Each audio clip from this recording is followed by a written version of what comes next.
You keep hearing the phrase whispered like a warning and a promise at the same time. Allah breaks the ones he intends to use, but standing where you are right now, that sounds less like destiny and more like disaster, because from your angle it doesn't resemble purpose at all, it resembles collapse. It looks like your world is unraveling while everyone else continues forward untouched. You try to do everything the right way, you pray with sincerity, you make mistakes and repent, you steady yourself and keep going. Yet still it feels like Allah keeps removing things from your hands one by one, and eventually a quiet doubt forms inside you, asking whether maybe you were never the kind of person Allah wanted to use in the first place. Because how could being shattered be evidence of being selected? How could suffering be the language of preparation? And how could loss ever point to something greater when all you feel is what's missing? What you cannot yet see is that beneath the silence and the confusion something unseen is shifting, rearranging, realigning. And one day you will look backward and realize that Allah was never declining your prayers, He was dismantling the version of you that could not survive what was coming next. Life never sends a warning before it breaks you. It doesn't ask permission before it begins to strip things away. It simply starts taking without announcement, first your plans, then your people, then your peace, until one day you are standing in a version of your life that no longer feels familiar.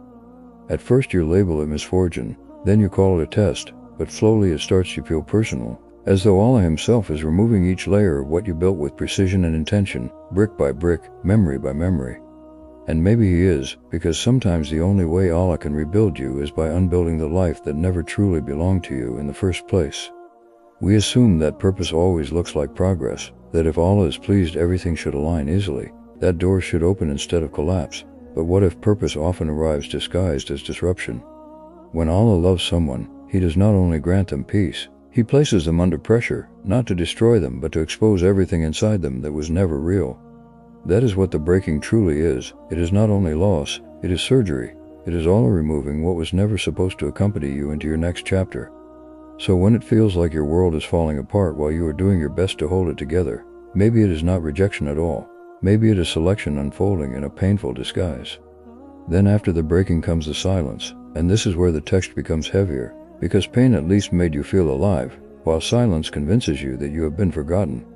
You continue to pray, but nothing stirs inside you. You recite the Qur'an, yet the words feel distant as if they are meant for someone else. You pass reminders hoping one will strike your heart like before, but everything feels numb. This is the stage where many surrender, because they mistake silence for absence. But silence is not Allah leaving you. It is Allah clearing every distraction that once stood between you and Him. Silence is not emptiness. Silence is Allah removing the noise you depended on without realizing it, every false comfort, every borrowed strength, every place you ran to instead of running fully to Him. Think carefully and you will realize how rarely you truly spoke to Allah when your life was crowded with options, when people still picked up your calls, when solutions felt close and reassurance felt immediate. So Allah slowly strips those sources away, not out of anger, but so that you may finally hear His voice without interference. This stage of quiet is a kind of spiritual surgery where Allah cuts away old reactions, the hunger for validation, the need to constantly feel something in order to believe something. That is why it is silent, because healing does not unfold in chaos, it unfolds in stillness that forces you to sit with what remains. Even if you cannot see it yet, something within you is being rewired. Your dependence is shifting from people to Allah, from emotions to faith, from control to surrender. And surrender is painful because the ego resists it at every step. The ego demands proof, recognition, immediate results, but Allah teaches your soul to breathe inside the quiet first. This phase is not punishment, it is preparation, because before Allah uses you outwardly, He reshapes you inwardly, and that reshaping often sounds like nothing at all. So if you are standing inside that quiet right now, do not assume that He is distant. Assume that He is working in ways your ears cannot recognize yet. Slowly the silence begins to change its texture, not into excitement, not into happiness, but into understanding. You stop begging for the old version of your life to return, and instead you softly whisper, Ya Allah, just make me into who you want me to be. That is the moment when rebuilding begins. You thought Allah would fix what was shattered, but instead He starts changing the one who was shattered. Your patience becomes quieter, your faith stops depending on emotional highs, and the things you once chased begin to lose their grip on your heart. It feels strange because on the outside you look the same, yet inside you are not the same person who was once driven by noise and urgency. The old version of you was always proving, always planning, always defending, while now you are only searching for peace even if it costs you everything familiar. This is where Allah teaches balance. Allah gives back certain things only after you stop worshipping them, and He allows you to rebuild only after you place Him at the center instead of your ego. You begin to understand that Allah did not restore what you lost, He restored the one who lost it. Then comes a moment, not loud and not dramatic, when the pain finally begins to make sense. You look back at the things that once broke you, and for the first time you do not feel anger. You only whisper, Subhanallah, now I see. The job that collapsed redirected your purpose. The person who walked away made space for sincerity. The prayers that felt ignored were only delayed until you possessed the capacity to receive them. You realize that Allah was never taken from you without reason. He was leading you away from what you wanted toward what you needed for the soul you were becoming. The pain that once blinded you now guides you, and patterns begin to appear where you once only saw punishment. Mercy reveals itself inside every delay, and your heart softens not because life became easy, but because life finally became clear. You understand then that this was never random, never wasted, never accidental. Allah never shattered you to erase you. He broke you to rebuild you into someone who could finally see. After the breaking, after the silence, after the rebuilding, Allah gradually begins to show you why. It does not arrive through visions or miracles. It arrives quietly through people, moments, and conversations. A friend opens their heart about a loss that mirrors yours, and suddenly your words carry weight. Someone else collapses beneath a pain you once survived, and somehow your presence becomes their peace. That is when you realize that Allah never wasted your pain, He repurposed it.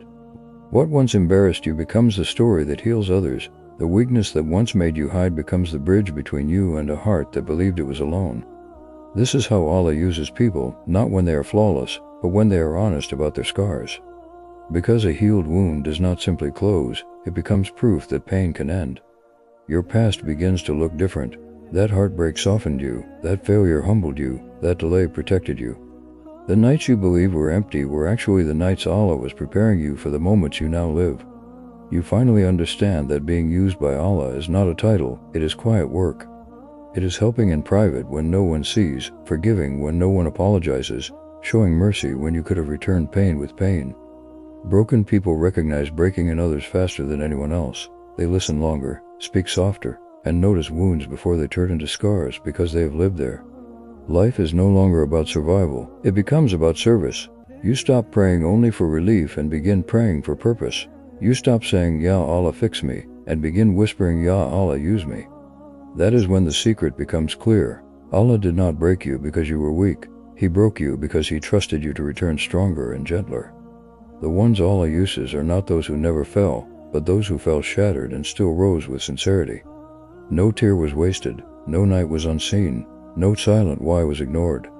The Prophet reminded us that no exhaustion, no pain, no grief, no sorrow, not even the sting of a thorn touches the believer except that Allah erases sins through it. Even your sadness was worship, even your silence was counted. Shaitan whispers that you are too broken, too flawed, too late, but he wants you to measure yourself by your wounds instead of by Allah's mercy. The same Allah who allowed the test is the same Allah who promised reward for enduring it. The same heart that shattered beneath the weight of trials is the same heart Allah can fill with light again if you stop running from what was meant to refine you. Nothing was random, every fall redirected you, every rejection protected you, every heartbreak realigned you. Allah was always leading you away from what you desired and toward what you were created for. So do not give up on yourself. Do not believe the lie that your story ends in the chapter of pain. Some of the strongest believers were once people who nearly surrendered, until Allah revealed to them why they had to keep standing. If you are struggling right now, if you feel depleted, if your spark feels dim, know this with certainty. Allah has not forgotten you. He is refining you for something only your pain could prepare you for. If this reached you in a moment you needed it, leave a quiet Ya Allah rebuild me with sincerity. You never know whose heart your words may strengthen next. Until then, hold firmly to hope, hold tightly to Allah. Because the same breaking that carried you here may be the doorway to everything you once prayed for. Assalamu alaikum wa rahmatullahi wa barakatuh.